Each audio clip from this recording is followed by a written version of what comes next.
সেদিন থেকে আমাকে ডাইনি বলে ই করলো আর কি, অপবাদ করলো। তাহলে তুমি করেছো। হ্যাঁ, করার পর তারপরে আপনাকে শাস্তি কি দিল? শাস্তি তখন ওরা আমাকে বাড়ি ছাড়া করে দিল। যে তখনই আমাকে হুমকি দিয়েছিল যে আগুন জ্বালায় আমাকে মারবে। ডাইনি অপবাদে হিংসাত্মক ঘটনা বাংলায়। দম্পতির বাড়ি ভস্মীভূত করল আত্মীয়। ডাইনি সমস্যা মেটাতে পুলিশের সালিশি সভা। ডাইনিটা ওরা বলে মাহাতের কাছে গেছিল। হ্যাঁ। ওরা আমার নামটা ধরে নিয়ে আসছে যে আমি বলে ওর বউটাকে মারলাম। আমরা দুইজনের স্বামী স্ত্রী আর কি। আচ্ছা, তাতে বিচার সালিশও হলো। ওরা ওরা প্রমাণ করে দেওয়ার কথা ছিল, প্রমাণ করে দিল না, ডেট করলো আপনি থানায় তখন ডায়েরি করেন? না। যখন আমার মানে যেদিন আমাকে মানে ঘর থেকে বার করলো, হ্যাঁ, তালা ঝুলাই দিল। বলছে তুমি করেছো। হ্যাঁ, করার পর তারপরে আপনাকে শাস্তি কি দিল? শাস্তি তখন ওরা আমাকে বাড়ি ছাড়া করে দিল। গেটে তালা লাগাই দিল, ঘরে তালা লাগাই দিল। আবারও ডাইনি অপবাদে হিংসার ঘটনা এই বাংলায়। ডাইনি অপবাদ দিয়ে এক দম্পতির বাড়িতে আগুন লাগিয়ে দেওয়ার অভিযোগ উঠল তাদেরই আত্মীয়দের বিরুদ্ধে। এবারের ঘটনাস্থল উত্তর দিনাজপুরের রায়গঞ্জ ব্লকের শীত গ্রাম পঞ্চায়েত এলাকার। আমাকে বেশ কিছুদিন আগে আমার এক ভাস্তার বউ মারা গেল ডায়রিয়াতে।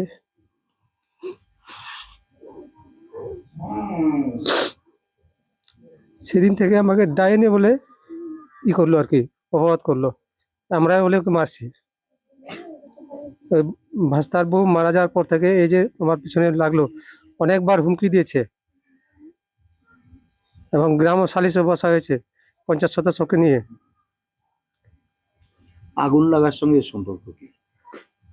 তো ওখান থেকেই তো আসছে কথাটা, হচ্ছে যে তখনই আমাকে হুমকি দিয়েছিল যে আগুন জ্বালায় আমাকে মারবে। তো সেদিন যে আগুনটা লাগলো রাত্রি 10টার দিকে, আমরা খাইয়ে দিয়ে ঘুমাইছিলাম। হঠাৎ করে জাগে উঠলাম, যে যখন শব্দ হলো যখন জাগে উঠলাম দেখি যে আগুন। তো আগুনটা কী করে লাগলো, আমার সন্দেহ হচ্ছে যে ও যে আগে থেকে বলে রাখছে যে জ্বালায় মারবে, পুড়িয়ে মারবে। ওই সন্দেহ দিয়ে আমি বলছি ওই আগুনটা লাগাইছে। অভিযোগ, গত বছর অক্টোবর মাসে আক্রান্তের ভাইপোর স্ত্রীর ডায়রিয়াতে মৃত্যুর পর তাদের স্বামী স্ত্রীকে ডাইনি অপবাদ দিয়ে বাড়ি থেকে তাড়িয়ে দেওয়া হয়।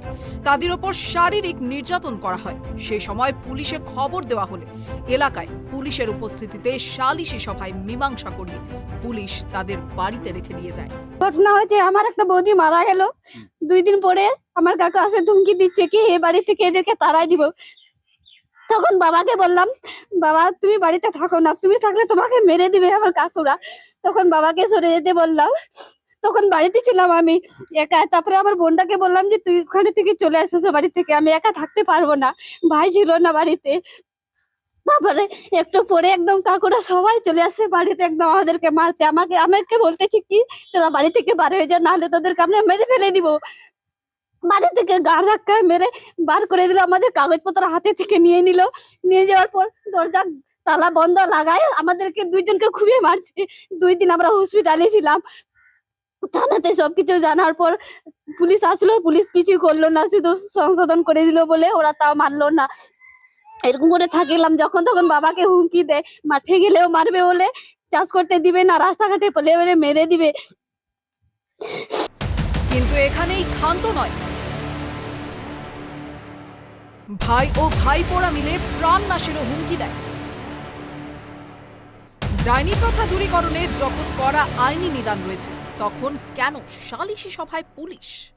সে সময় এ বিষয়ে পুলিশে খবর দেওয়া হলে এলাকায় পুলিশের উপস্থিতিতে সালিশি সভায় মীমাংসা করিয়ে পুলিশ তাদের বাড়িতে ঢুকিয়ে দেয়।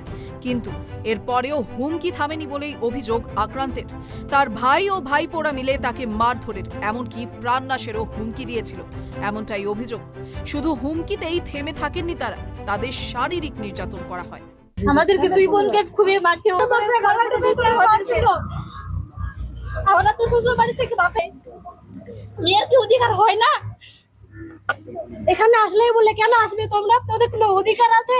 তোমাদের ঘরে না যে বলে তোমরা আদিবাসী, তোমাদের সংগঠন করে দেখে নাও, এত বাড়ি ঘর যা ওটাও বলছো কোথায় বাড়ি জ্বালা পুরো ছাড়িয়ে দিব, তারপর বাবা এবং বাবা আমাকে মারবে, তারপরে ওদের শান্তি হবে।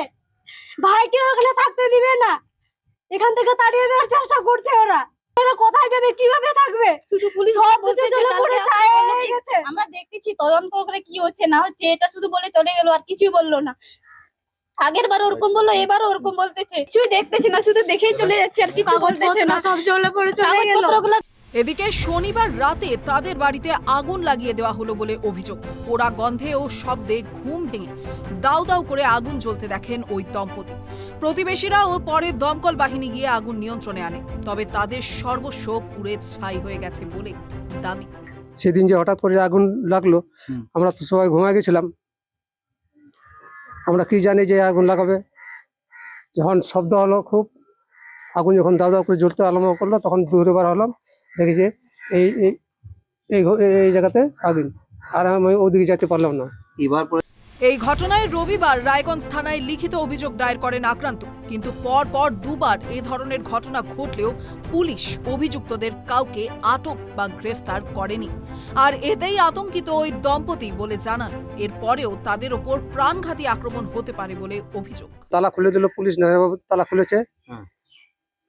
বাড়িতে ঢুকে 50 সদস্য ছিল। আব্বাস আলী ও অ্যারেস্ট করলো না পুলিশ? না, কাউকে অ্যারেস্ট করেনি। আচ্ছা, কাউকে অ্যারেস্ট করেনি। এটা অক্টোবর মাসের ঘটনা। অক্টোবর ঘটনা। তারপরে কি আপনাকে হুমকি দিচ্ছিল? তারপরেও আমাকে হুমকি দিচ্ছিল, মানে ও আমার বউকে মারলো, তো ওকে জ্বালায় মারবো, আগুন লাগায় জ্বালায় মারবো। তাতেই আমার সন্দেহ হলো যে না, ওই করেছে, মুংলি করেছে। তবে স্থানীয় গ্রাম পঞ্চায়েত সদস্য বিষয়টি আইনের মাধ্যমে দ্রুত পদক্ষেপ নেওয়া হোক বলে জানান। পারতো পুলিশ, আইনগত দিক দিয়ে হলে ভালোই হতো, তাহলে এগুলো সমস্যাগুলো একটু মেটতো আর কি। আপনার কি মনে হয় পুলিশের ব্যবস্থা নেওয়া উচিত ছিল?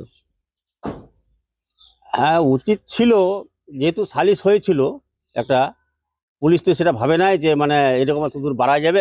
পুলিশ হয়তো ভাবছে সালিশ করে নিলে এটা নিভে যাবে, কিন্তু এখন কি হচ্ছে না হচ্ছে এটা তো বলা মুশকিল, কারো মনের কথা তো বলা যাবে না। এখন কি চাচ্ছেন আপনি? কি চাচ্ছেন?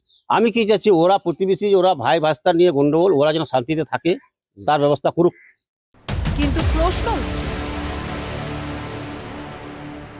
পুলিশ কেন আগের থেকেই কোনো আইনি পদক্ষেপ নিল না? কেন পুলিশ সালিশি সভাতেই ভরসা রাখে? তবে কি পুলিশের একটা অংশের মদতেই সমাজের ডাইনি অন্ধবিশ্বাস আজও বিদ্যমান? সমাজে ডাইনি অপবাদ এখনো বহাল রয়েছে, যার জেরে সোমমার্ডির বাড়ি আগুনে ভস্মীভূত হয়ে গেল। যদিও সোমমার্ডির দাবি গত 3 মাস ধরে তাকে ডাইনি অপবাদ এবং প্রাণে মারার হুমকি দিচ্ছিল। এই হুমকির পরেই কিন্তু রায়গঞ্জ থানায় লিখিত অভিযোগ দায়ের করেন সোমমার্ডি। যদিও তারপরে পুলিশ প্রশাসন সেরকম কোনো ভূমিকা নেয়নি, তার জেরে কিন্তু সোমমার্ডির বাড়ি আগুনে ভস্মীভূত হয়ে যায়। যদিও সোমমার্ডির দাবি, যারা ডাইনি অপবাদ দিচ্ছিল সোমমার্ডিকে, তারাই আগুন ধরিয়েছে। এখন এই গোটা ঘটনা কতটা সত্যতা সেটা পুলিশই তদন্ত করছে। রায়গঞ্জ থেকে বিক্রম পাল, ট্রাইব টিভি।